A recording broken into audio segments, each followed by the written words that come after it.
Assalamualaikum warahmatullahi wabarakatuh. Perkenalkan, nama saya Abdul Rashid, NIM 39 dari Fakultas Dakwah, Program Studi Manajemen Dakwah. Di sini saya membuat video untuk memenuhi tugas ujian akhir semester mata kuliah Studi Islam Indonesia. Judul saya kali ini, berdirinya berbagai organisasi Islam di Indonesia. Pengertian organisasi Islam. Organisasi merupakan interaksi dalam sebuah wadah untuk melakukan sebuah tujuan yang sama.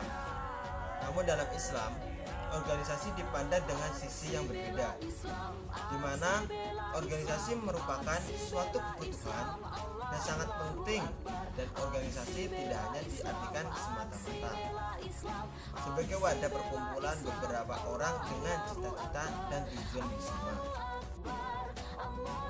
Sejarah ajaran setiap organisasi Islam.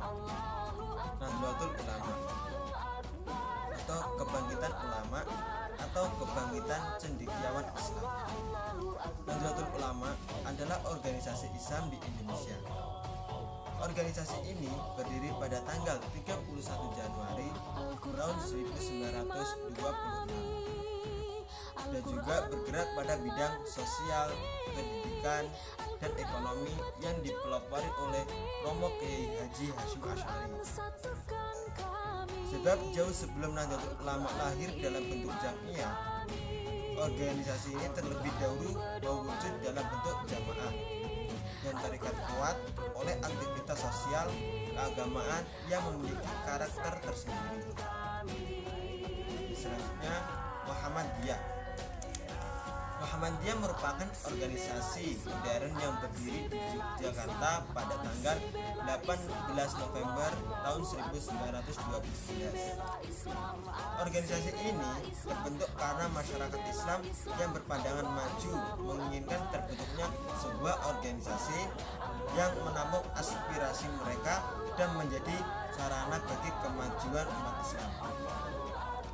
Keberadaan tokoh-tokoh Islam yang berpandangan maju tersebut terbentuknya karena pendidikan serta pergaulan dengan kalangan Islam di seluruh dunia melalui ibadah. Salah seorang tokoh tersebut ialah Kiai Haji Ahmad Dahlan, pendiri organisasi Muhammadiyah. Selanjutnya, LDII atau Lembaga Dakwah Islam Indonesia. LDII didirikan oleh Nur Hasan Ubaidillah Lubis. Nama kebesaran di dalam jamaahnya, nama aslinya adalah Muhammad Madibol. Organisasi ini didirikan di Desa Burunga, Banjaran, Kediri, Jawa Timur. Awal mulanya organisasi ini bernama Darul Hadis. Selanjutnya, Salafi. Salafi secara bahasa adalah bentuk penisbatan kepada as-salaf.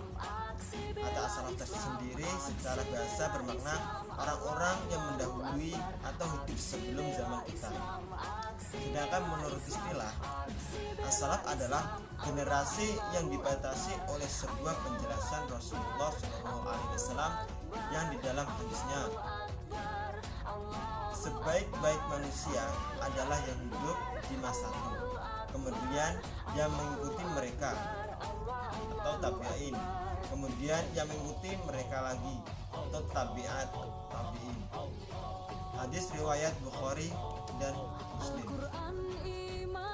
Selanjutnya, MTA, Majelis Tafsir Al-Quran, adalah kelompok Islam yang berpusat di Solo yang didirikan oleh Abdul Tufail Saputra pada tanggal 19 September tahun 1972.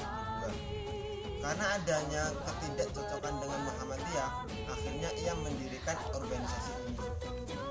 Beberapa paham tentang MTA adalah sebagai berikut. Yang pertama, menolak hadis dhaif secara mutlak. Yang kedua, mengharamkan maulidan, yasinan, dan tahlilan. Yang ketiga, mengharamkan walimah kematian 7 hari, 40 hari, dan 100 hari. Islam merupakan agama yang universal. Dalam Islam, organisasi merupakan suatu kebutuhan. Organisasi berarti kerjasama. Organisasi tidak diartikan semata-mata sebagai wadah. Pengertian organisasi itu ada dua. Yang pertama, organisasi sebagai wadah atau tempat, dan yang kedua, organisasi sebagai proses yang dilakukan bersama-sama dengan landasan yang sama, tujuan yang sama, dan juga dengan cara-cara yang sama. Hampir semua ormas di Indonesia rata-rata dilatar belakangi oleh faktor kebutuhan dalam bidang keagamaan, baik itu penyimpangan yang dilakukan oleh umat Islam sendiri maupun dari agama yang lurus, ataupun serangan dari luar yang berusaha mempengaruhi masyarakat dengan kaidah-kaidah sesat dan bertentangan dengan prinsip-prinsip Islam. Latar belakang inilah yang mendorong para pemimpin Islam untuk membangun ataupun mendirikan sebuah organisasi. Sekian dari saya, semoga bermanfaat. Wassalamualaikum warahmatullahi wabarakatuh.